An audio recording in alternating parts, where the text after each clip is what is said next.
सभी को बहुत बहुत बधाई। नए वर्ष नई साल प्रवेश होते ही हमें संत शिरोमणि सर्व पारकी सर्व भेदी सदगुरु निधि साहब के दर्शन हुए और शुरुआत होते ही सत्संग का आनंद मिला। दूर दराज से भारत के कोने कोने से आए हुए परमात्मा के हंस उस मूल ज्ञान को समझते हुए आगे बढ़ रहे हैं। मनुष्य शरीर आपको भली भांति पता है, बहुत ही अनमोल है। क्या है? बड़े भागे मानुष को पावा और सुर दुर्लभ सदग्रंथ गावा। ये बड़े भाग्य से प्राप्त होता है और ये इनकी बात लेके लगाना है। आप सभी को मालूम तो हो गया होगा कि संत शिरोमणि सदगुरु निधि साहब जी ने पूरे विश्व में मूल ज्ञान का जय घोष किया हुआ है। मूल ज्ञान का डंका बजा रखा है, उस सतनाम का डंका बजा रखा है। जो नए भक्त है वो अच्छे से समझे। पवित्र ज्ञान आज तक हमने सुना था। पवित्र ज्ञान में जो भी पूजा पाठ या हवन शरीर की सामने नाना प्रकार के मंत्र जाप नाना प्रकार की सामने आज तक हम सतयुग त्रेता द्वापर और कलयुग में आगे करते करते कौन सा कर्म नहीं किया हमने, कौन सी भक्ति नहीं की हमने जिससे हमारा मोक्ष नहीं हुआ। हम सारे कर्म करते आए हैं, सारी पूजा पाठ करते आ रहे हैं, यहाँ तक भी हमने बहुत से गुरु बनाए परंतु मुक्ति नहीं मिली। इसका कारण क्या है? क्योंकि जो मिला जो अधूरा मिला, पूरा नहीं मिला, धुरका नहीं मिला। उरले पार का गुरु मिला, परले पार का गुरु नहीं मिला। सदगुरु सर्व भेदी निधि साहब ने अपने मूल भेदों में अपनी वाणियों के द्वारा आप सबको समझाया है, हम सबको समझाया है। अब वो मूल ज्ञान क्या होता है, वो सर्व भेद क्या होता है, इस सूरत को हटाकर यहाँ से और उस समझ में कैसे लगाया जाता है, ये विस्तार से इन्होंने बारीकी से सरल भाषा से आप सभी के समक्ष बताया है, समझाया है और आपको बताया है। तो आज हम इस मूल ज्ञान के मन से यह संदेश लेके जाएंगे। आपके जन्म में हम यहाँ नहीं रहेंगे, इसी वेले में इसी घड़ी में यही घड़ी है वेला साधो, यही घड़ी है वेला है। इसी जन्म में मोक्ष को पाना है तो सदगुरु सर्व भेदी निधि साहब के ज्ञान को बारीकी से समझना होगा, अच्छे से समझना होगा। इन्होंने अपने ज्ञान का खुलासा करते हुए कहा है, यही ज्ञान सब जगत बखाने और विधेय ज्ञान कोई बिरला जाने। इस विधेय ज्ञान को कोई बिरला जानेगा और जिस बिरले ने इस ज्ञान को जान लिया उसका मोक्ष होगा, उसे कोई रोक नहीं सकता। तो फिर सुनो, फिर रूप करी आत्माओं, सदगुरु निधि साहब का चैनल का नाम है कहत कबीर सुनो भाई साहो यूट्यूब निधि दास। इसमें नंबर वाइज सबसे सुन सकते हो। अपने इष्ट मित्रों रिश्तेदारों को, बाल परिवार माँ बापों को, जितने भी बाल गोपाल बच्चों को, जितने भी आपके सगे संबंधी, जितने भी सत्संगी भाई पूरे भारत में हैं, आप सभी को बोलो कबीर सुनो में साधु यूट्यूब नीति दास पर सत्संग सुने और अपना धर्म दूर करे, अपना विवेक जगाए और उस भेद को, उस मूल भेद को समझे, उसको जाने। कहा है कबीर साहब ने, गगन में आगियां लगी बड़ी भारी और सोई न बसेंगे जिसने समझ में सूरत संभाली। गगन में आगियां लगी बड़ी भारी और जिसने इस सूरत को समझ में समा लिया वो ही बचेंगे, वरना सब जल के राख हो जाएंगे। कहा कि समझ ही समझ भय उजियारो, सतगुरु भेद बतायो। उस समझ से ये जितना भी उजागर हो रहा है, जितना भी प्रकाश हो रहा है, उस समझ के बलबूते से हो रहा है। परंतु गलती कहाँ हो रही है? अज्ञान यही ज्ञान में हम अटके हैं, जिस प्रकाश में हम अटके हैं, जिस समझदार में तत्वों की साधना हम अटके हैं, जिस स्वार्थों की साधना हम अटके हैं, जो नाना प्रकार के अंतर्जाम के हम अटके हैं, उसी को सरल भाव से अच्छे तरीके से पूर्ण सहित, वर्ण सहित, प्रमाण सहित सब भेद सद्गुरु नितिन साहब जी आपको समझा रहे हैं। उन्होंने बोला है, अरे हे भक्तों, हे जीवो, उस परमात्मा कबीर साहब की वाणी को समझो, कौन सी वाणी को? जो कि काल जाप रहे और आशीर्वाद रहे और अनहद भी बन जाए और सूरत समावे शब्द में वह को काल में खाए। तो आज हमें समझने का मौका मिला। ऐसे धन भाग हमारे जो इस वेला में हम हाजिर हैं और नए साल में सद्गुरु नितिन साहब का सानिध्य मिला और इनका सत्संग मिला, इनका दर्शन मिला। आज आपको महाराज अपने उपाधि से उस मूल ज्ञान के बारे में विस्तार से समझाएंगे। तो मैं एक दो वाणी और कह के विचारों को विस्तार दूंगा। कहा है, जो जन होने तो होगी और रतन लेके निकाल और सो हम जमीन मूर्खा मिथ्या जन्म गवाए। जिसने सोहन के साथ अपनी सूरत को जोड़ लिया है वो मिथ्या ही जन्म गवा रहा है। स्वास्थ्यों के साथ जो जुड़े हुआ है वो मिथ्या जन्म गवा रहा है। कई गुरु भरमाते हैं अश्वास के साथ जोड़ना है, ये बुद्ध का ज्ञान है, ये फलाने का ज्ञान है, ये ढिकड़े का ज्ञान है। मेरी शब्दों, श्वास शरीर को चला सकता है, आत्मा को नहीं। आत्मा से श्वास बन सकता है, श्वास से आत्मा नहीं। तो हमें आत्मज्ञान को जानना पड़ेगा। आत्मज्ञान क्या है, कहाँ है, कैसा है, उसका भेद सब भेदी सब बाकी आपके शब्द बैठे हुए हैं। श्रोणी सत्य उस प्रभु परमात्मा की कृपा से हमारे और आपके बीच में आए हैं और हमें एक एक भेद विस्तार से समझाएंगे। तो मैं हरियाणा से कालिदास जी आप सभी के श्री चरणों में हाथ जोड़ के साहेब भक्ति संग्राम और गुरु जी के चरणों में दंडवत प्रणाम। आगे हिसाब से कोई गलती होगी हो तो मैं क्षमा पाती हूँ। तो मैं इसीलिए नए साल की फिर से बधाई देता हूँ। बहुत बहुत बधाई सभी को। साहेब भक्ति संग्राम जी।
गजरावा में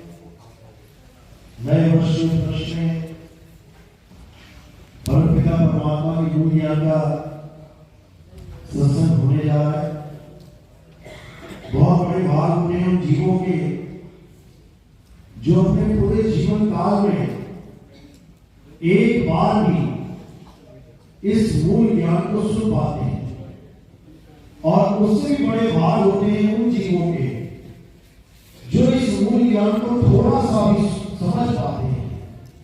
क्योंकि सुनना बहुत आसान है, आए घर से निकले, बैठे, 1 घंटा सुना, वापस घर चले गए। सुनना बहुत आसान है, लेकिन इसको समझना बहुत मुश्किल है। इसको समझना इतना मुश्किल है कि आप सोच भी नहीं सकते।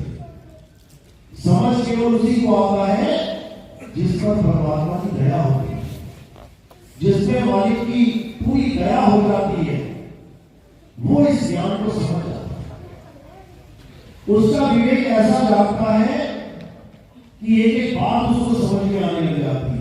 नहीं तो बड़े बड़े ऋषि मुनि इस ज्ञान को समझने में फेल हो गए। कैसे फेल हो गए, क्या हुआ, आज इसका पूरा खुलासा करेंगे।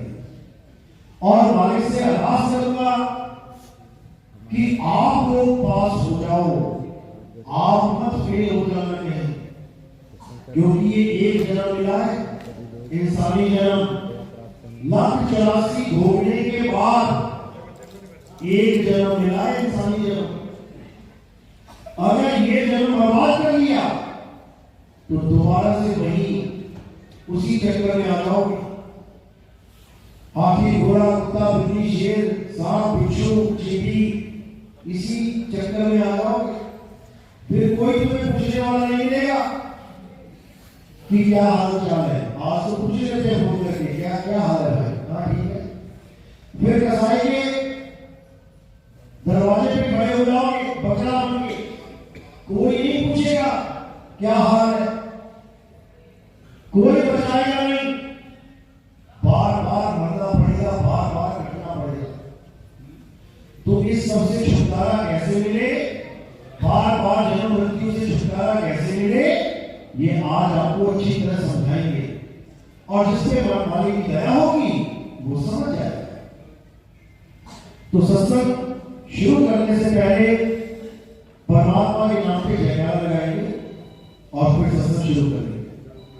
बोलिए परमपिता परमात्मा की जय, सतगुरु ईश्वर कबीर साहिब की जय, सभी संतों की जय, सभी भक्तों की जय, सत्संग कराने वालों की जय, जिनके गांव नगर बस्ती की जय, आज के आनंद की जय, सकल हंसोवंदनी साहिब की जय। तो साहिब समझा रहे हैं कि ऐ जिया तू अमर लोक का बड़ा कालवश आई हो, मन ही स्वरूपी देव निरंजन तुम्हें राखे भरमाई हो। कि ये हंस, ये जीव, तू परमात्मा का अंश है। कहते नहीं ना, ईश्वर अंश जीव अविनाशी। तू अविनाशी परमात्मा का ही अविनाशी अंश है। लेकिन इस दुनिया में, इस काल के लोक में, इस मृत्यु लोक में तू उलझ के रह गया। तुझे काल ने नाना प्रकार की योनियों में डाला। चींटी से लेके हाथी, हाथी से लेके बेल मछली तक तुझे हर योनि का स्वाद दिया। क्यों? क्योंकि तू अपने घर को भूल गया। तू अपने घर को भूल गया, तू वापस नहीं जा पा रहा है। आ तो गया, अब वापस क्यों नहीं जा पा रहा है? मन ही स्वरूपी देव निरंजन तुम्हें राखे भरमाई। ये मन स्वरूपी काल निरंजन ने तुम्हें ऐसा जकड़ दिया है, ऐसा भरमा दिया है कि अब तुम्हें अपने घर का रास्ता नहीं मिलेगा। 5-25 दिन का पीड़ा वामे तुमको राखे हो और तुमको बिसर गई सुध घर की, ये महिमा अपनी भाके हो। 5-25 दिन के पिंजरे में तुम्हें रखा गया है। कहां है ये 5-25 दिन का पिंजरा? ये काया है 5 तत्व 25 प्रकृति, 3 गुण, 5 25 3 का पिंजरा, ये पिंजरा है, ये तुम नहीं हो कि तुम सोचो कि मैं ये हूं, ये पिंजरा है तुम्हारा। कैसा पिंजरा बनाया इसने? या आदमी के रूप का पिंजरा या औरत के रूप का पिंजरा? तुम आदमी और औरत नहीं हो, आदमी और औरत पिंजरा है, और तुम क्या हो? तुम अविनाशी जीव हो, जो इस पिंजरे में तोता बैठा है। पिंजरा लोहे का होता है, तोता भी लोहे का होता है? नहीं होता। इसी प्रकार पिंजरा 5 तत्वों का है। पिंजरा आदमी और औरत जैसा दिखाई दे रहा है, तुम नहीं हो 5 तत्वों के, तुम नहीं हो आदमी और औरत जैसे। तुम्हारा क्या रूप है? तुम्हारा कोई रूप रंग नहीं है। रूप न रेख न रंग, प्रभु तीन गुणाते भिन्न। जब प्रभु भिन्न है तो प्रभु का अंश कैसे हो सकता है रूप रंग में? सोना पीला है तो उसका एक टुकड़ा निकाल के वो लाल कैसे हो सकता है? वो भी पीला ही होगा। इसी प्रकार जो प्रभु जिसका रूप न रेख न रंग, उसका अंश भी वैसा ही होगा, लेकिन अपने आप को भूल गया है। इसलिए अपने आप को आदमी, अपने आप को औरत, अपने आप को बच्चा, बूढ़ा, जवान समझ रहा है। यही अज्ञान है। और जैसा खुद को जान रहा है, वैसे ही भगवान की तलाश कर रहा है। खुद आदमी बना बैठा है तो भगवान को भी आदमी बना बैठा, राम जी को आदमी मान बैठा, कृष्ण जी को आदमी मान बैठा, आदमी की पूजा करने में लग गया। पूजा करनी किसकी है? यही नहीं समझ में आ रहा है इसे। आदमी और औरत शरीर है, मर जाएंगे एक दिन। आदमी भी मरेगा, औरत भी मरेगी। कौन नहीं मरेगा? ये आत्मा कभी नहीं मरती। हे अर्जुन, आत्मा अजन्मा है, नित्य है, शाश्वत है। आत्मा का नाम कभी जन्म होता है, ना ही आत्मा की कभी मृत्यु होती है। इस आत्मा को ना तो कोई शस्त्र काट सकता है, ना अग्नि जला सकती है, ना वायु सुखा सकती है, ना जल भिगो सकता है। इस आत्मा को कभी कुछ नहीं होता। हे अर्जुन, इस दुनिया में 2 प्रकार के तत्व हैं, एक असत्य है और एक सत्य है। असत्य तो तुम काया को जानो, जो पल पल बदलती है, जो जन्मती और मर जाती है। जब छोटे से बच्चे थे तो कितने से थे? धीरे धीरे धीरे बड़े हुए, काया बदल रही है, यानी असत्य है, झूठ है, माया है। जो माया है वो हमेशा बदलती है। जो बदले सो माया संतो, जो बदले सो माया। अब तुम्हारा शरीर बदल रहा है तो गुरु जी का भी शरीर बदल रहा है, वो भी माया है। राम जी का शरीर बदल रहा है, वो भी माया है। हनुमान जी का शरीर बदल रहा है, वो भी माया है। कृष्ण जी का शरीर बदला, वो भी माया है, क्योंकि काया ही माया है। तो माया से रहित कौन है? हे अर्जुन, मेरी त्रिगुणी माया को केवल वो जान पाता है जो मेरे सत्य स्वरूप को जान लेता है। मैं ये शरीर नहीं हूं। हे अर्जुन, ना तू शरीर है, हम ये शरीर नहीं है। शरीर तो इस जीवात्मा के कपड़े हैं। कपड़ों के मारे जाने पर भी आत्मा का कभी नाश नहीं होता। हम आत्मा हैं, ये शरीर नहीं है। जब हम शरीर नहीं है तो हम आदमी औरत कैसे हुए? आदमी औरत तो केवल शरीर का नाम है।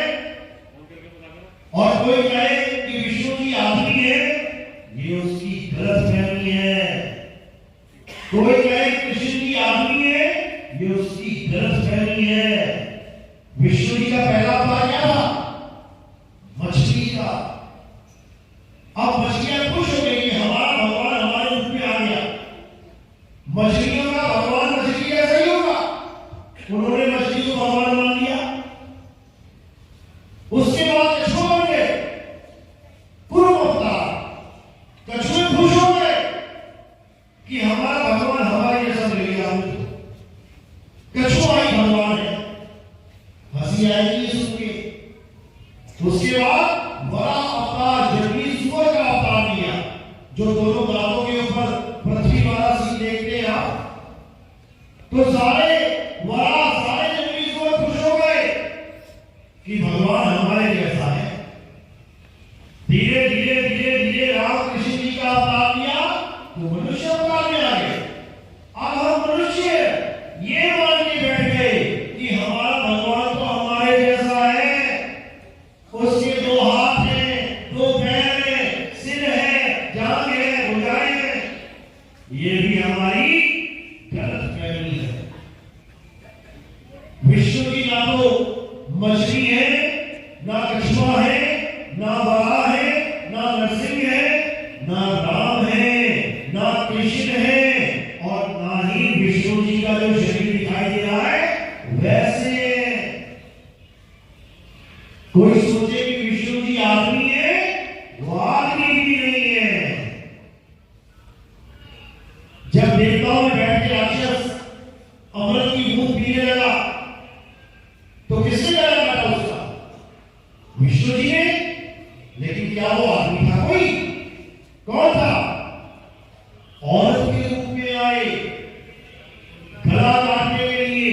जब भोले शंकर को भस्मासुर ने सिर पे हाथ रखने के लिए दौड़ाया तो कौन आया? विष्णु जी आए। आदमी बन के आए क्या? औरत बन के आए। और ये मान के बैठ जाए कि विष्णु जी तो औरत है, हमने तो औरत देखा है। तो उनकी अज्ञानता है। विष्णु जी ना आदमी है, ना औरत है, ना कछुआ है, ना मछली है, ना वराह है। वो शरीर है ही नहीं, वो आत्मा है। हे अर्जुन, तू और मैं आत्मा है। ऐसा कोई समय नहीं था जब तू, मैं और ये राजा महाराजा नहीं थे, और ऐसा कोई समय नहीं होगा जब तू, मैं और ये राजा महाराजा नहीं होंगे। हम शरीर नहीं है। शरीर तो हमारी माया है। हे अर्जुन, मैं इस माया के पीछे छुपा रहता हूं। लोग केवल मेरे शरीर को देख पाते हैं, लेकिन मुझे नहीं देख पाते, क्योंकि मैं दिखने दिखाने से परे हूं।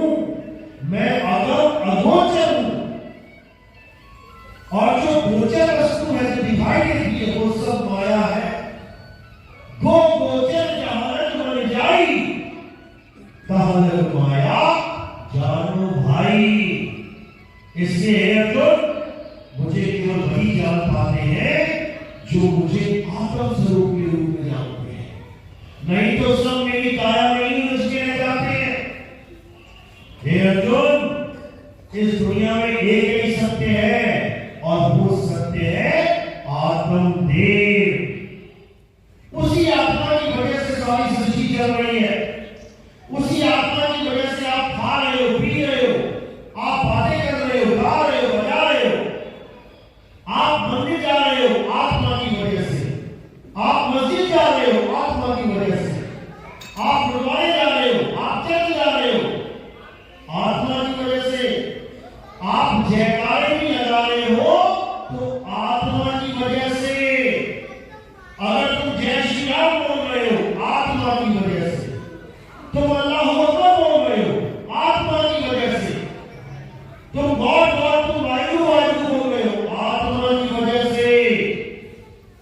तुम आत्मा को तो नहीं जान पाए, लेकिन तुमने इंसानों के द्वारा बनाए हुए नामों को पकड़ के अपना जीवन जी लिया।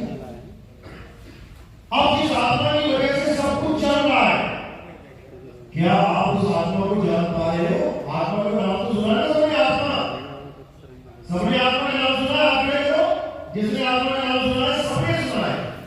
किसी गली के नुक्कड़ में भी चले जाओगे ना और किसी बच्चे से भी पूछोगे, बेटा कभी आत्मा का नाम सुना है? वो भी कहेगा हाँ।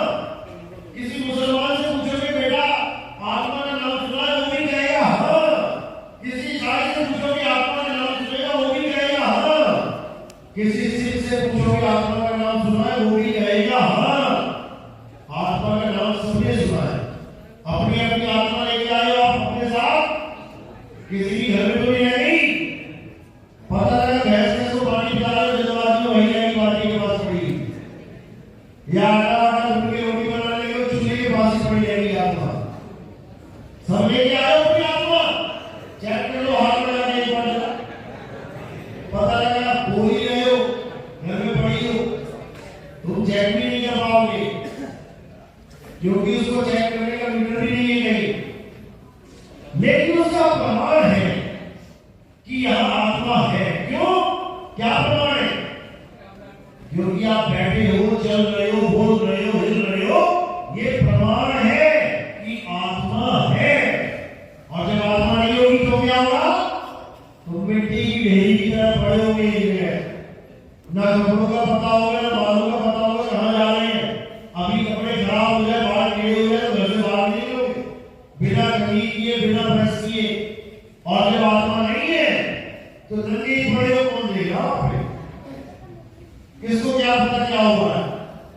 तो ये सारा आत्मा का खेल है। इसीलिए कबीर साहब समझा रहे हैं कि जन्म में नींद प्यासी, मोह देखत आवे हासी, आत्मज्ञान बिना न भटके, कभी काबा कभी काशी। मुसलमान की आत्मा को जान रहा है, हिंदू की आत्मा को जान रहा है, लेकिन पहचान नहीं है। नाम सबने सुना है, लेकिन जानते नहीं कि आत्मा तत्व है क्या। यही कबीर साहब समझा रहे हैं। कबीर आत्मज्ञान का बड़ा नगर में शोर, और पूछो कैसी आत्मा तो देते दांत निकोर। बड़े बड़े ज्ञानी 7-7 दिन का अखंड गीता का पाठ चल रहा है, 7 दिन आत्मा आत्मा आत्मा कर रहे हैं, और 7वें दिन खत्म करके पूजा किसी करवा देंगे? पत्थर की। अब कहां गई आत्मा? यूट्यूब चैनल देखोगे, बड़े बड़े बाबा जी आत्मज्ञान कर रहे हैं। हे जी, तू मालिक का अंश है, तेरा कोई अस्त्र शस्त्र तेरा बिगाड़ नहीं सकता, परमात्मा का, भगवान विष्णु का दिव्यास्त्र तेरा कुछ बिगाड़ नहीं सकता, तू आत्मा है, तू आत्मा है। उसके बाद उस बेचारी आत्मा को क्या बतवा देंगे? पत्थर। आत्मा आत्मा आत्मा करके पत्थर की पूजा करवा दी। ये आत्मज्ञानी नहीं है।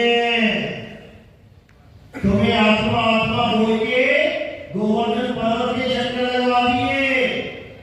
ये आत्मज्ञान नहीं है, ये पत्थर ज्ञान है। क्या राम जी पत्थर के थे? क्या कृष्ण जी पत्थर के थे? ना राम जी पत्थर के थे, ना कृष्ण जी पत्थर के थे। उन्होंने तो पत्थर को भी इंसान बना डाला था। किसको बनाया था? अहिल्या को। अहिल्या को जैसी पैर लगा, वो पत्थर से इंसान बन गई। यानी भगवान इतना महान है कि पत्थर को इंसान बना दे, और इंसान उससे भी बड़ा महान है जो भगवान को ही पत्थर बना दे। ये इंसान की महानता है भाई।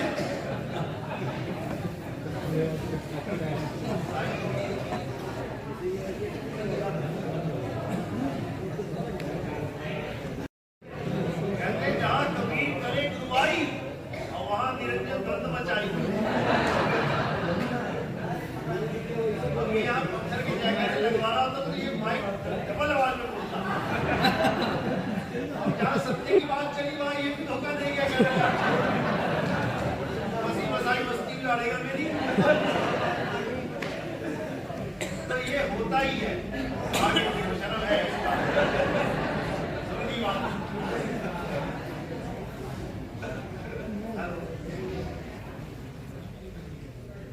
हेलो, चलो इतनी बात तो लगी। तो बात यहाँ पर है सत्य और असत्य की।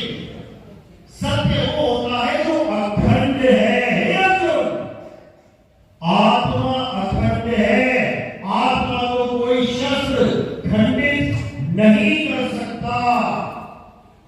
उस आत्मा को जानो, और जिस भगवान को हम पूज रहे हैं वो 2 मिनट में खंडित हो जाता है।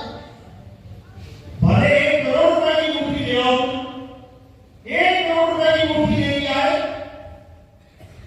ट्रक पे लादते लादते उतारने लगे और टूट गई, गिर के थोड़ी सी टूट गई, तो क्या हो गया? 1 करोड़ का उसका बेड़ा गर्क हो गया। वो 1 करोड़ गया पानी में, गया कि नहीं? 1 करोड़ पानी में बह सकते? हाँ, 1 करोड़ की मूर्ति जम जाएगी पानी। जब भगवान की मूर्ति खंडित हो जाती है तो कहाँ जाती है? पानी में।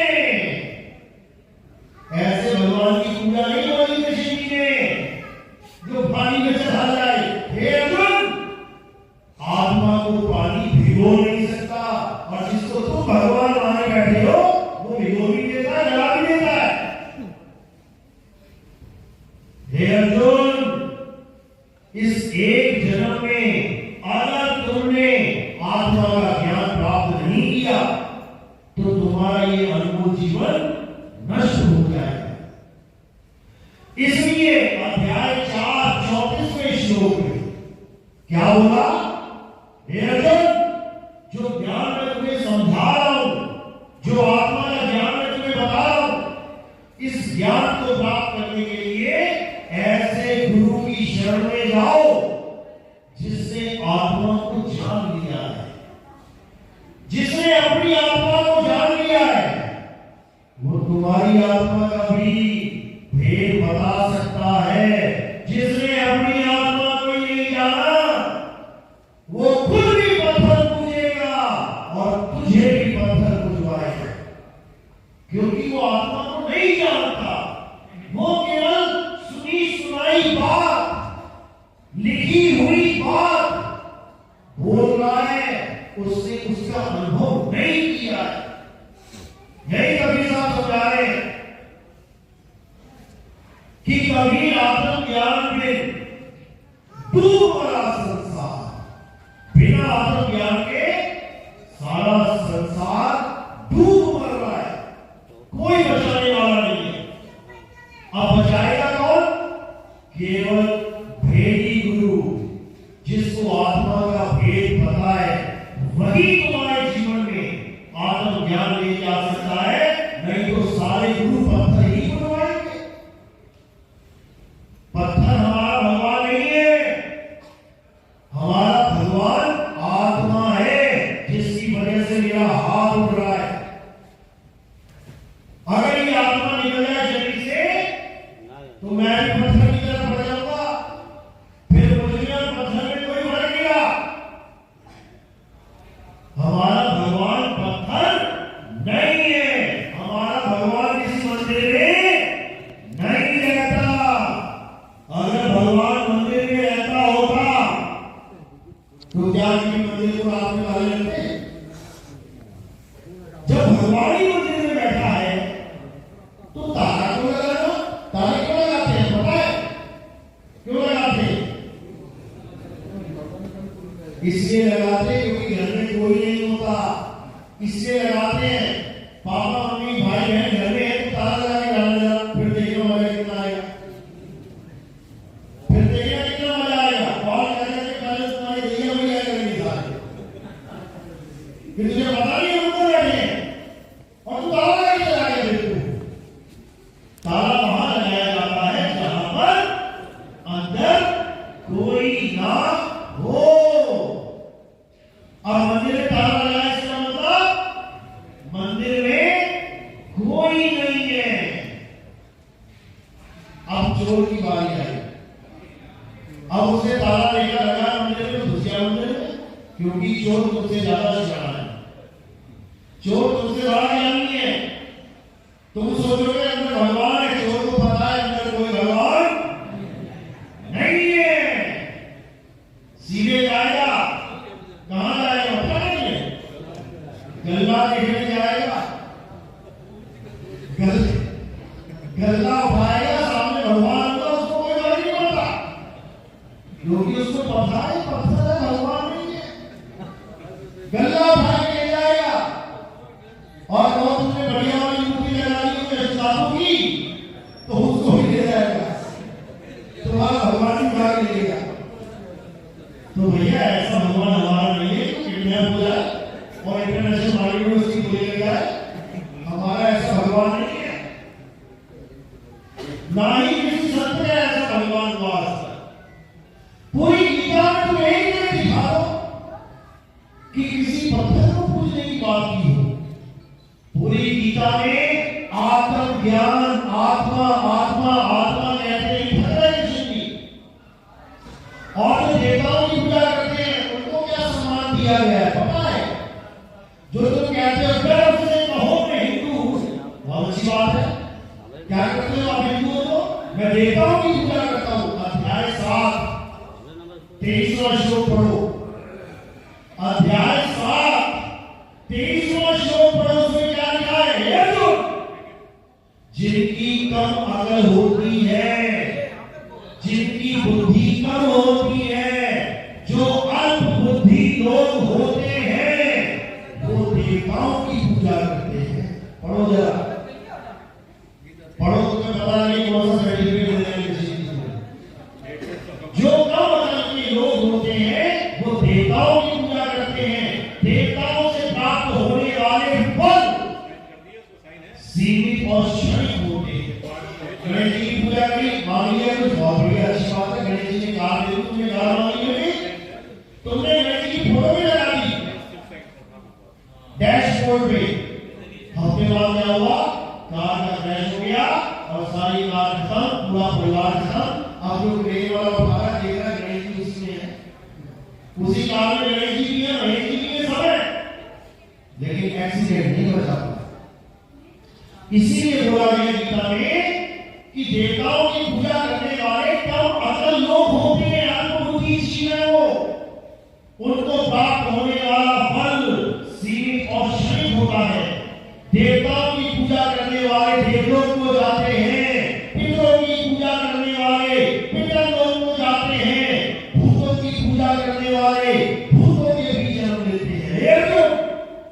ये तीनों अज्ञानी मुझे प्राप्त नहीं कर सकते। क्यों नहीं कर सकते? ऐसा नहीं कि वो कृष्ण की पूजा नहीं करते होंगे बीच में, बिल्कुल करते होंगे, लेकिन वो ये कह रहे हैं कि जो मुझे भी देवता मान के पूजा करे, एक इंसान मान के आदमी की तरह देख के मुझे पूजा करे, वो भी मेरी माया से मुक्त नहीं हो सकता, उसको भी वो परम धाम नहीं मिल सकता।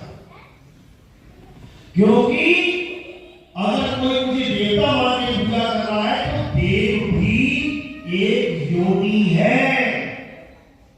जैसे कुत्ता, बिल्ली, हाथी, घोड़ा, नर, नारी, किन्नर, यक्ष, गण, गंधर्व, देव, पितर, राक्षस, चंडाल, ये सब योनियां हैं, यानी शरीर है। जो मुझे शरीर मान के पूजा करता है वो कभी मुझे प्राप्त नहीं कर सकता। क्यों? क्योंकि हे अर्जुन, मैं शरीर नहीं हूं, मैं ये 10 इंद्रियां नहीं हूं, मैं आंख, कान, बाल, हाथ, पैर, मुख नहीं हूं। इसीलिए बाबा समझा रहे हैं कि जो मुझे आत्मा करके जानता है वही वही ज्ञानी मेरे स्वरूप को पहचानता है। और ये कब पहचान पाएंगे? मुझे आपकी आत्मा का ज्ञान कैसे हो सकता है कि आप एक आत्मा है? मैं कैसे जानूं कि आप एक आत्मा है?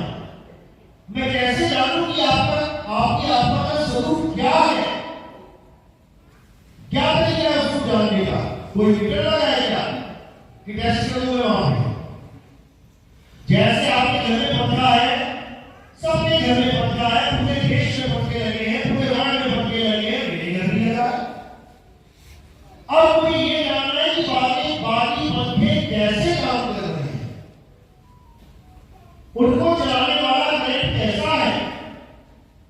तो मुझे किसी और के पास जाकर वहां चेक करने की जरूरत नहीं है।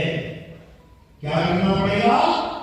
अपने पंखे में जो करंट आ रहा है उसमें उंगली लगा के देख लेना है। जो करंट मुझ में है, मेरे पंखे में है, वही करंट आप में भी है। आपको जानना है तो खुद को जानना पड़ेगा। जब खुद को जान लिया तो राम जी को भी जान लिया, श्याम जी को भी जान लिया, हनुमान जी को भी जान लिया। क्योंकि हमारे राम, हमारे श्याम, हमारे हनुमान शरीर नहीं है, आत्मा है। यही कबीर साहब समझा रहे हैं। राम रहीमा एक है, हरे कृष्ण करीमा एक है। कहत सुन में दो करके वो जानते, जिन्हें सतगुरु मिलाना हो। झगड़े करते हैं लोग आज, और हिंदू मुसलमान में झगड़ा नहीं, ये हिंदुओं में झगड़ा चल रहा है। कौन सा? देवों का देव कौन है? देवों का देव महादेव कौन है? ऐसो वालों से पूछो जाके, जो कृष्ण जी के भगत है, कहते हैं देखो जी सारे देवताओं का हम आदर करते हैं, लेकिन परमात्मा केवल एक विष्णु जी ही है। वही राम, वही कृष्ण बन के आते हैं। तो भोले शंकर वाले क्या बनेगा? वो कहते हैं अच्छा, तो समुद्र के किनारे तीन भक्ति किसकी करी थी? किसकी करी थी? यानी परमात्मा भी किसी की भक्ति करता है क्या? तो उनका मुंह बंद हो जाता है। क्या उनका यूट्यूब भरा पड़ा है झगड़ों से? शंकर जी और विष्णु जी के भक्तों में पूरा झगड़ा चलता है कि आपको नहीं पता। आप दोनों में एक मान सकते हो कि चलो ठीक है, विष्णु जी, राम जी, कृष्ण जी, हनुमान जी है। वो ना मानते, वो ना मानते। वो केवल विष्णु जी को परमात्मा मानते हैं, बाकी देवी देवताओं की पूजा भी मना कर देते हैं वो लोग। अध्याय साफ पढ़ा के, लेकिन वो खुद नहीं समझ पाए कि विष्णु जी क्या है। मैं आत्मदेव हूं, मेरा ना तो कभी जन्म होता है, ना ही मेरी मृत्यु होती है। इसी प्रकार तुम्हारा भी कभी जन्म नहीं होता, तुम्हारी भी कभी मृत्यु नहीं होती है। सब अविनाशी है। गुरु ग्रंथ साहब में इसलिए बोल दिया गया, सब गोविंद है, सब गोविंद है, गोविंद भाषण कोई, बिना गोविंद के कोई है ही नहीं। इसी को बोला गया, तुझ में राम, मुझ में राम, सब में राम समाया, सबसे कर दो प्रेम, जगत में कोई नहीं पराया। अब बोलते तो है तुझ में राम, मुझ में राम, और जब रामनवमी आती है तो कहां जाते हैं ढूंढने राम को? मंदिर में। अब कहा गया तेरा राम मेरा राम, क्योंकि ये केवल भजन में अच्छा लगता है, ये दिमाग में नहीं आता किसी को। भजन गाते भी है, मेरे लोक लोक में बसने वाले राम, मैं तुमसे क्या मांगू। और जब मंदिर जाता है, लोग ढूंढने कहा जाता है? मंदिर में जा रहा है लोग ढूंढने, और बाहर तुझसे क्या मांगो, और ये नबी लिस्ट लेके आता है, मुझे ये चाहिए, चाहिए, मुझे ये चाहिए, भगवान ये चाहिए, ये चाहिए, और अगर ना मिले तो भगवान को बदल देता है।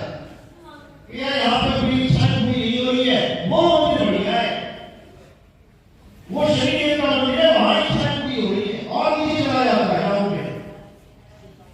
कोई ऐसा गुरु मिल जाए जो दूसरे को भी चढ़ा के सामना करा दे और ऐसा सब मिल जाए, वो नहीं करेगा।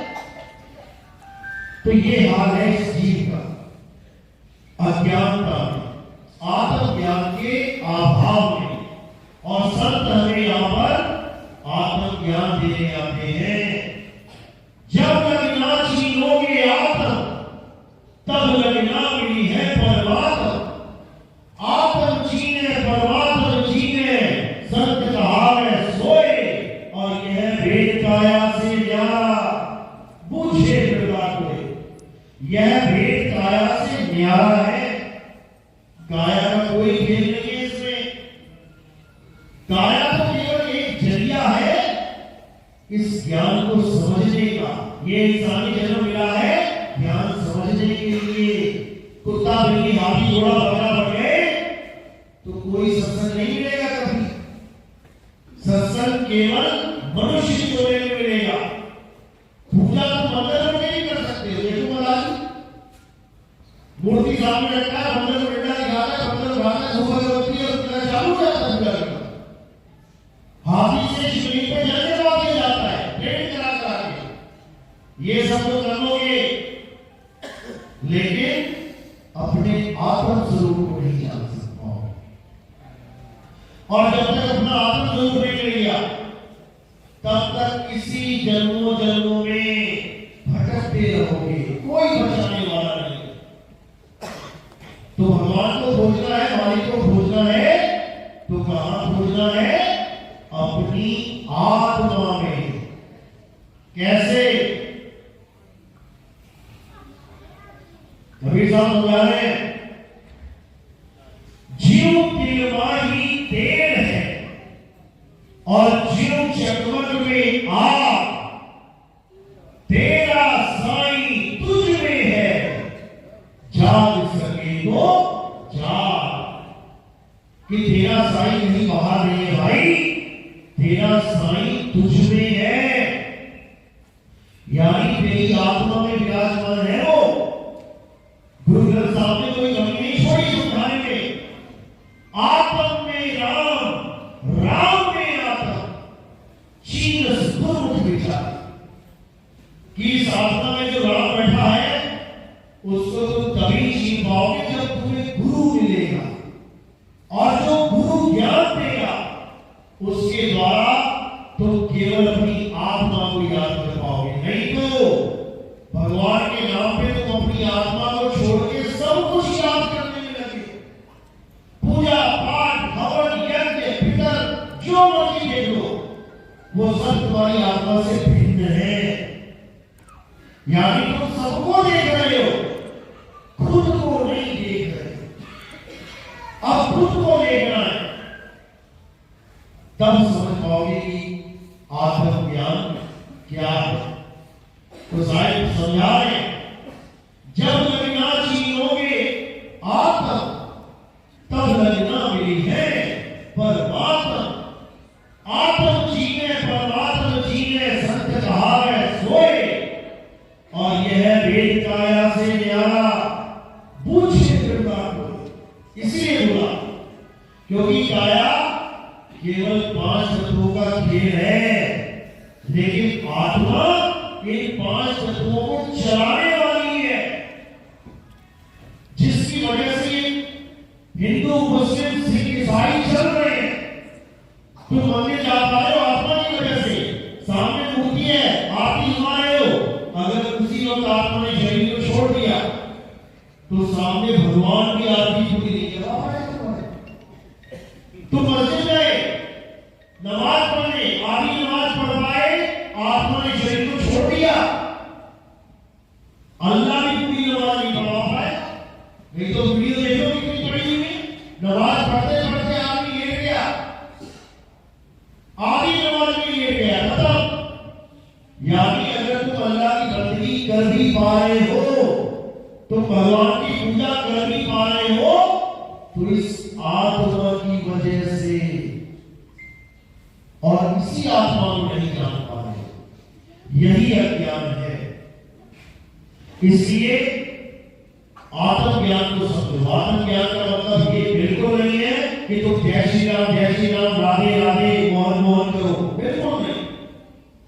आत्मज्ञान का मतलब ये बिल्कुल नहीं है कि तुम अल्लाह वाहिद वाहिद करो, बिल्कुल नहीं। आत्मज्ञान का मतलब है कि तुम अपनी आत्मा को जानो, खुद को जानो। आत्मकथा लिखने का मतलब है कि तुम अपनी कथा लिखो, किसी और की नहीं। आत्महत्या का मतलब है तुम अपनी हत्या करो, किसी और की नहीं। आत्मरक्षा का मतलब है तुम अपनी रक्षा करो, किसी और की नहीं। आत्म कल्याण का मतलब है तुम अपना कल्याण करो, किसी और का नहीं। आत्मनिर्भर का मतलब है तुम अपनी आत्मा पे, अपने आप पे निर्भर हो जाओ, किसी और पे नहीं। इसी प्रकार आत्मज्ञान का मतलब ये राम श्याम हनुमान, ये अल्लाह अकबर, ये वाहिगुरु गॉड नहीं, बल्कि इनको अपनी आत्मा में खोजो। ये तुम्हें तुम्हारी आत्मा में ही मिलेंगे। जैसे दूध में घी मिलता है, दूध का तुम्हें याद नहीं है और घी ढूंढने चले कभी नहीं मिलेगा। अगर घी चाहिए तो दूध में ही मंथन करना पड़ेगा।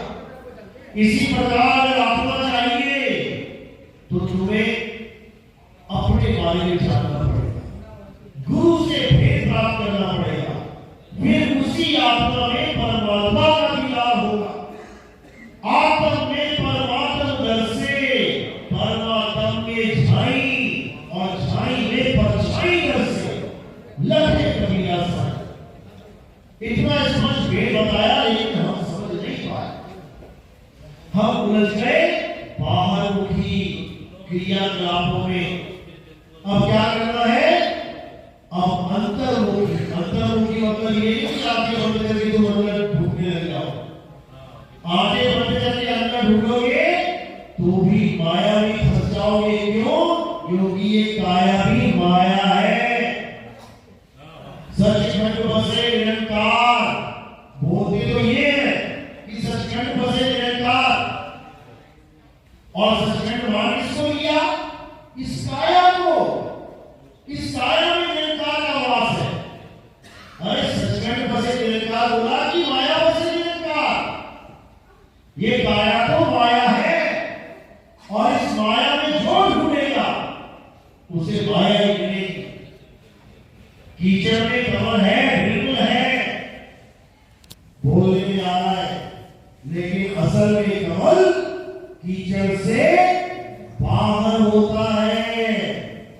लिखने में आता है कि कमल कीचड़ में होता है, लेकिन प्रैक्टिकली जब जाओगे देखने तो कमल कीचड़ से बाहर होता है।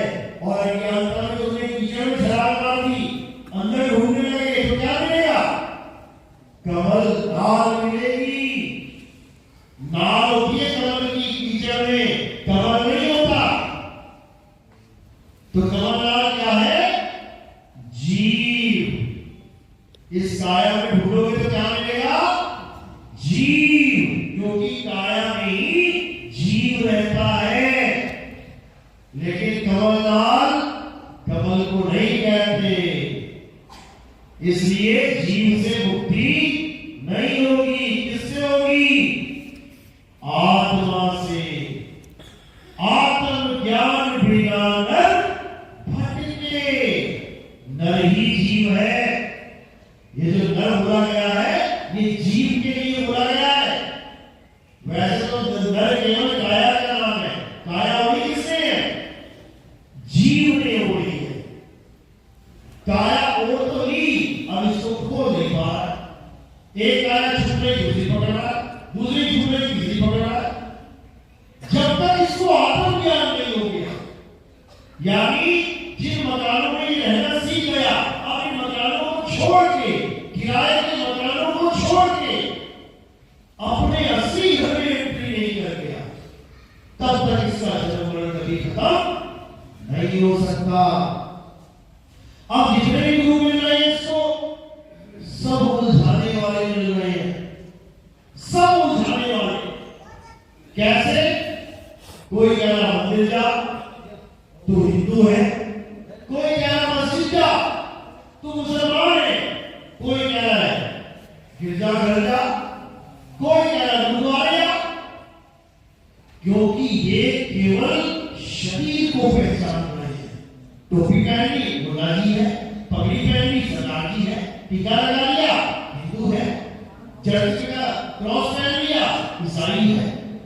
लेकिन कोई ये नहीं जान पा रहा है कि इस काया में रहने वाला जीव वो अविनाशी है। उस जीव की मुक्ति करवानी है। कैसे होगी? जब वो पी हो जाए। गंगा की मुक्ति करवानी है। हर स्टेट में बाढ़ लगा दिए गंगा के ऊपर। कैसे होगी गंगा की मुक्ति? जब वो समुद्र में समा जाएगी। अब लगा के दिखाओ बांध, अब लगा के दिखाओ बांध। अब कोई बांध नहीं लगा पाएगा क्योंकि वो बंधन मुक्त हो गई। अब हमें भी ऐसा परमात्मा चाहिए जो बंधन में ना हो। बंधन क्या है? ये है बंधन, ये बांध लगे पड़े। हर जीव को बांधा जा चुका है बांध में। और अगर हम बंधे हुए की पूजा करने लग जाए, बंधे हुए को परमात्मा मानने लग जाए, तो ये पूरा अज्ञान है। बंधे को बंधा मिला, छूटे कौन उपाय, कर सेवा निबंध की, जो पर में एक छुड़ाए। बंधन से कैसे मुक्त होगे? जब तुम्हें ऐसा गुरु मिलेगा जो निरंतर परमात्मा की साधना तुम्हें बताएगा कि कैसे करनी है। ना तो परमात्मा इस शरीर में आता है और ना ही तुम इस शरीर में आओगे। लेकिन अगर तुम ऐसे परमात्मा की पूजा करने लगे जो बार बार शरीर में आता है, तो तुम्हारी बस की बात नहीं है। इसलिए कबीर साहब बिल्कुल क्लियर बता रहे हैं कि गुरु को मानुष जानते और चरण अमृत को पान ते नर के जाएंगे, जन्म जन्म होए स्वान।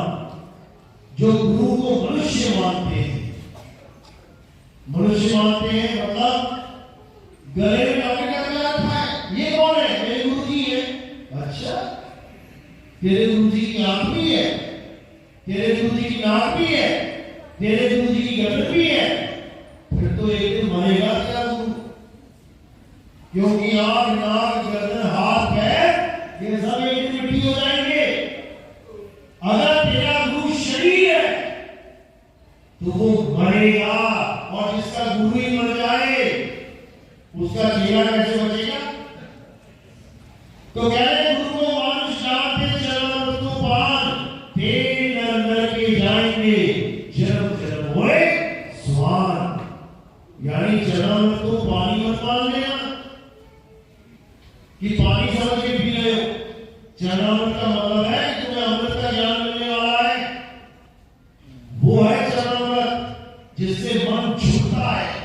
अहंकारी मन कभी किसी गुरु का चरणामृत ले ही नहीं सकता, क्योंकि वो तो ये सोचेगा मैं तो पीसी हूं, मैं तो सीएम हूं, मैं तो पीएम हूं, मैं तो ये हूं, मैं तो वो हूं। वो कभी गुरु के आदमी नहीं आ सकता।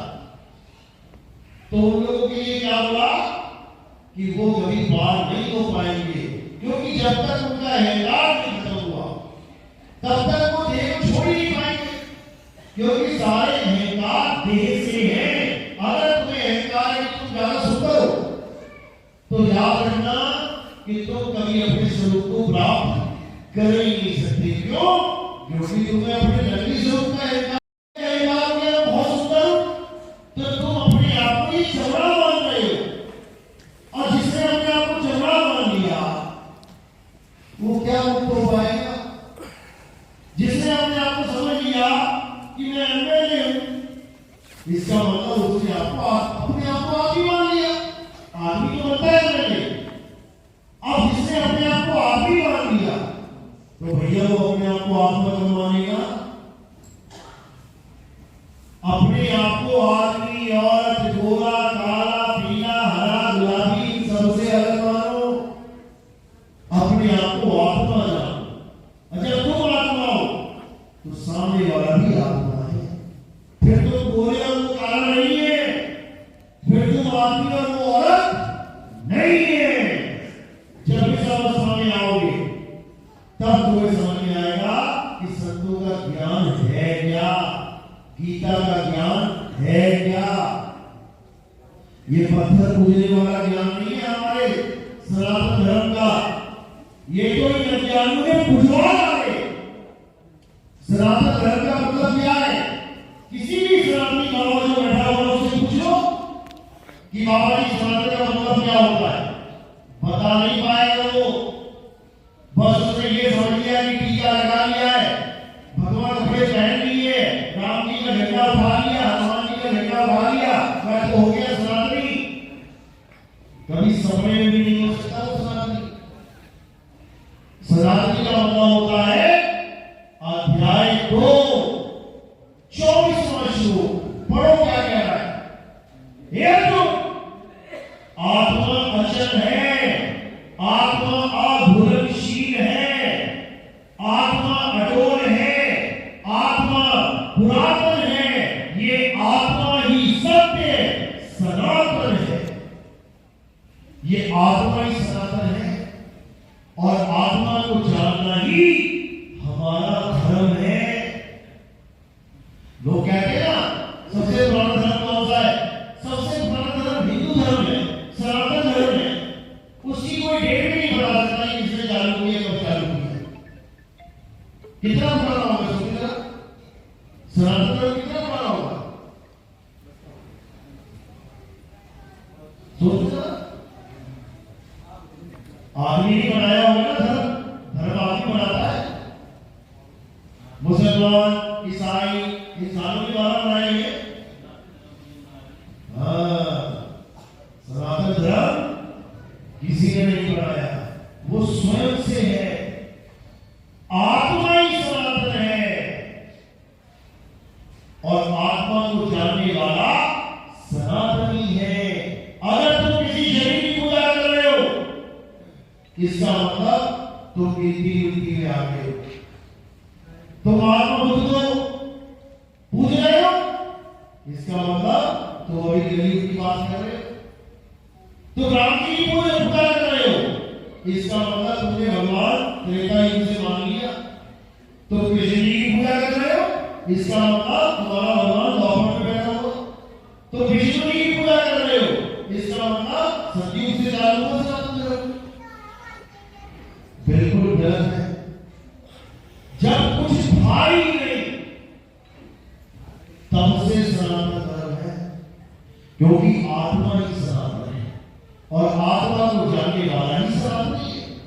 आत्मा की पूजा करने वाला कभी किसी पत्थर की, किसी शरीर की, किसी कैलेंडर की, किसी फोटो की पूजा नहीं करता।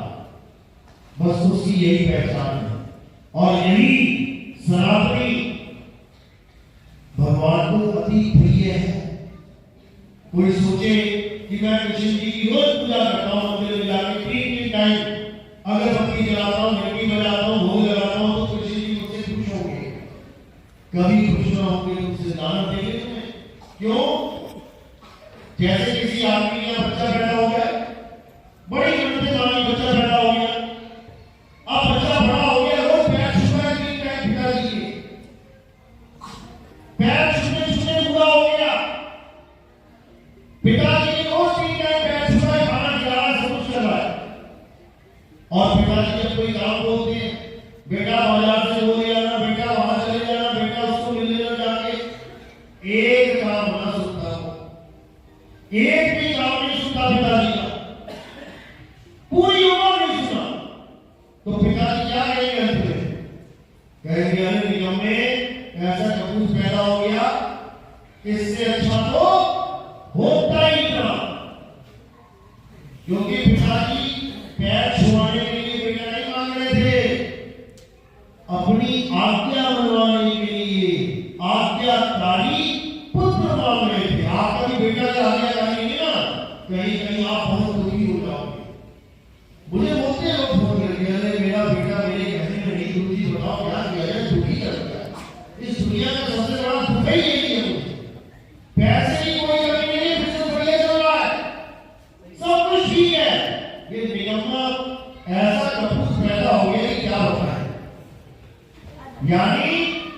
सबसे बड़ा दुख यही है जब हमारा बेटा हमारा साथ ना माने।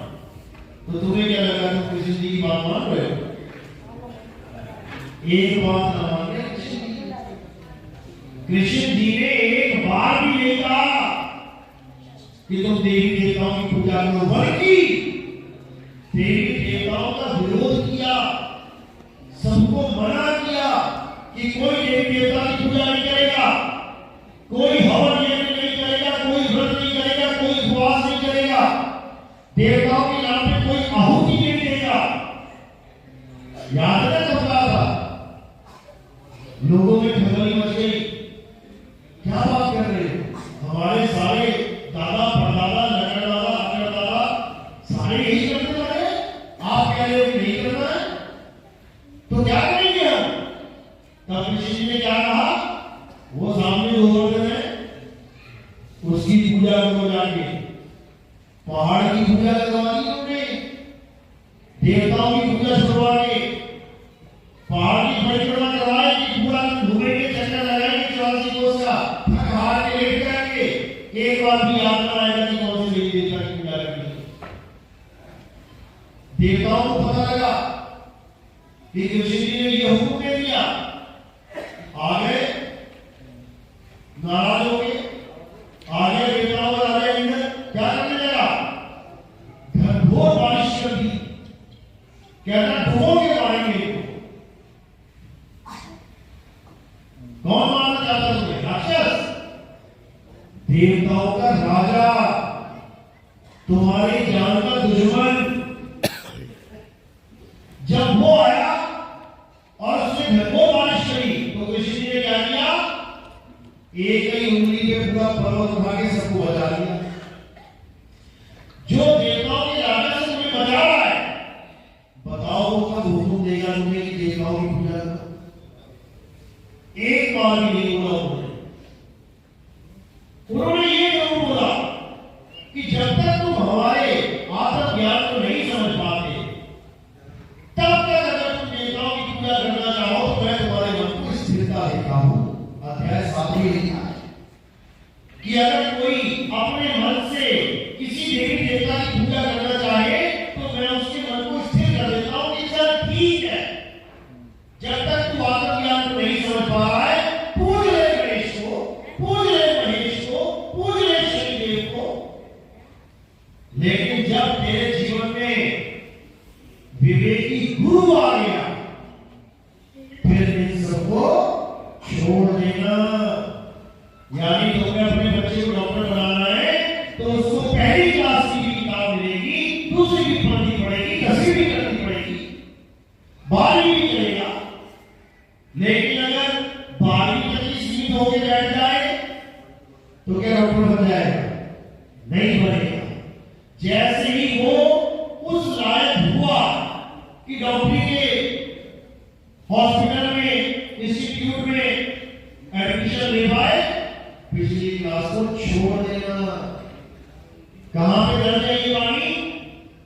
श्लोक 16 से पहले देखो, अध्याय 3 में 11, 12, 13, 14, 15, 16 यही बोल रहे हैं। हे अर्जुन, जो देवी देवताओं की पूजा नहीं करते, जो हवन यज्ञ नहीं करते, जो बचे हुए अन्न को प्रसाद रूप में ग्रहण नहीं करते, वो सब पापी है। पापी बोला उनको, लेकिन अभी नहीं करते, अभी देवी देवता की पूजा नहीं करते, हम ये नहीं करते, हम भी बचा हुआ प्रसाद ग्रहण नहीं कर रहे हैं देवी देवताओं का प्रसाद के रूप में, तो हम भी पापी हो गए?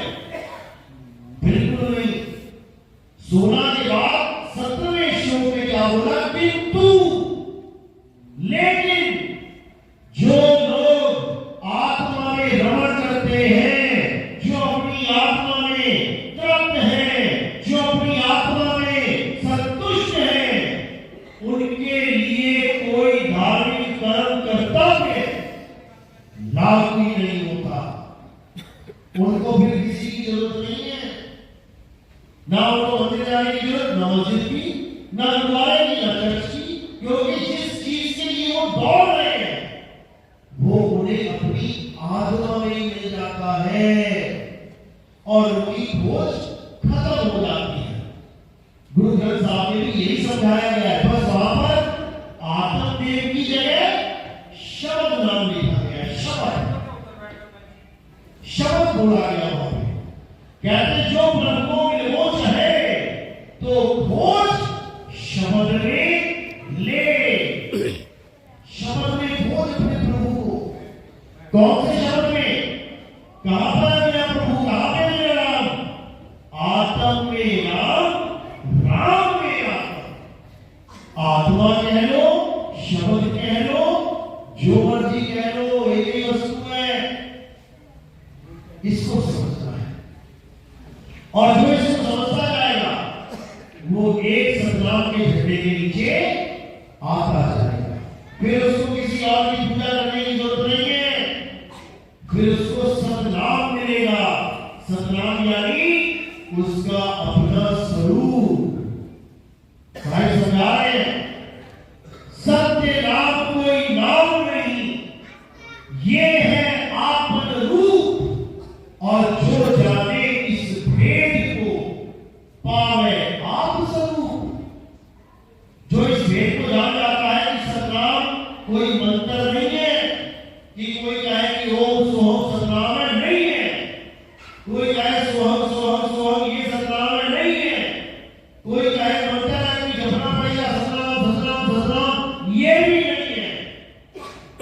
सतनाम क्या है? सतनाम तुम्हारा आत्म स्वरूप है, जिसका नाम कोई आदि है ना कोई अंत है, वही सार है, उसी को जानना है। सत्य नाम है सार, बूझो संत विवेक करी, उतरो भक्त पार, सतगुरु का उपदेश यही। इसी सार को जानना है बस। सतगुरु ऐसा चाहिए जैसा सूप सुहाए और साल साल तो दही रहे, थोथा दे उड़ाए। इस आत्मदेव के अलावा सब धोखा है। हे अर्जुन, इस आत्मा के अलावा हर वस्तु नाशवान है और ये नाशवान जगत माया का है, ये माया का देश है। इसीलिए इसे माया का संसार कहा जाता है। जो अपनी आत्मा में स्थित हो जाते हैं वो स्थित प्रज्ञ कहलाते हैं। स्थित प्रज्ञ कभी किसी लोक में नहीं जाता, ना वो स्वर्ग में जाता है ना वो नरक में जाता है। कभी साहब समझा रहे हैं, अरे अज्ञानी को स्वर्ग नरक है, हरि जाने को नहीं, और जिस भाव से सब लोग डरते हैं सो भय हमरे नहीं। यानी हमारा शिष्य ना तो स्वर्ग में जाएगा, ना नरक में जाएगा, ना सतलोक जाएगा, ना अनंत लोक जाएगा, ना अनंत लोक जाएगा, ना अनादि लोक जाएगा। कहां जाएगा? अरे ना कहीं आना, ना कहीं जाना, आप में आप समाना। जिस प्रकार एक कछुआ अपने आप को अपने आप में समेट लेता है, उसी प्रकार एक आत्मज्ञानी अपनी आत्मा में स्थित हो जाता है। उसको कहीं आने जाने की जरूरत नहीं है। यही मूल ज्ञान है, इसी को समझना है। क्योंकि काया में तो आ चुके हो, अब जहां से आए हो वहीं पहुंचने की तैयारी करो। कई लोग ऐसे भी मिलेंगे, अरे कहीं नहीं जाना, कहीं नहीं जाना, इस काया को आप छोड़ेंगे नहीं। ये तो बहुत बताया, बड़े बड़े धुरंधर इस काया में नहीं रह पाए, तुम क्या रहोगे? जाना तो पड़ेगा। तो करना क्या है? आए हो तुम कहां से, जाना तुम्हें कहां है। इस पिंजरे में तोता कहां से आया है और इस पिंजरे को छोड़ के तोता कहां जाएगा? इतना बस विचार लो, हो गया भजन, मन की तरंग मार लो, हो गया भजन, आदत बुरी सुधार लो, हो गया भजन। बस इतना सा ही काम है। चलो मेरी बात समझ में आई? किस किस से आई? हाथ खड़े कर देना। बहुत बढ़िया, पूरा गांव जा गया, अच्छी बात है, क्योंकि जागृति होनी चाहिए। आत्म ज्ञान ही वो गुप्त ज्ञान है जो सनातन धर्म की नींव है। अगर सनातन धर्म कहला रहा है और आत्म ज्ञान नहीं है तो वो सनातन धर्म है ही नहीं। अगर एक्टिंग नहीं आती तो कोई एक्टर हो ही नहीं सकता, पेंटिंग नहीं आती तो कोई पेंटर हो ही नहीं सकता, मैकेनिक नहीं आती तो कोई मैकेनिक हो ही नहीं सकता। इसी प्रकार अगर आत्म ज्ञान नहीं है तो कोई सनातनी हो ही नहीं सकता। सनातनी बनना है तो सनातन का ज्ञान प्राप्त करो, शरीरों का नहीं। कि पैर में कील लगा, शरीर मर गया तो उसको भगवान मान बैठो। किसके पैर में कील लगा था? कृष्ण जी के। और वो महिमा किसकी गा रहे हैं? हे अर्जुन, इस आत्मा को कोई शस्त्र काट नहीं सकता। तो जिसके पैर में कील लग गया वो महान है, या जिसकी महिमा वो गा रहे हैं वो महान है? उसको समझ लो, पूजा उसकी करो जिसको तीर छू नहीं सकता, अग्नि जला नहीं सकती, वायु सुखा नहीं सकती, जल भिगो नहीं सकता। वो है देवों का देव, महादेव, आत्मदेव। तो उसी आत्मदेव के चरणों में बंदगी करते हुए आज का सत्संग यही समाप्त करते हैं। अब आरती का समय है। आरती कैसे करते हैं हमारे पंथ में समझ लो। हमारे पंथ में किसी पत्थर, फोटो, कैलेंडर की पूजा आरती नहीं होती। हमारे यहाँ आरती होती है आत्मदेव की, आत्मा की। हमारे यहाँ आरती होती है गुरु की, और गुरु आत्मा है, शरीर नहीं है।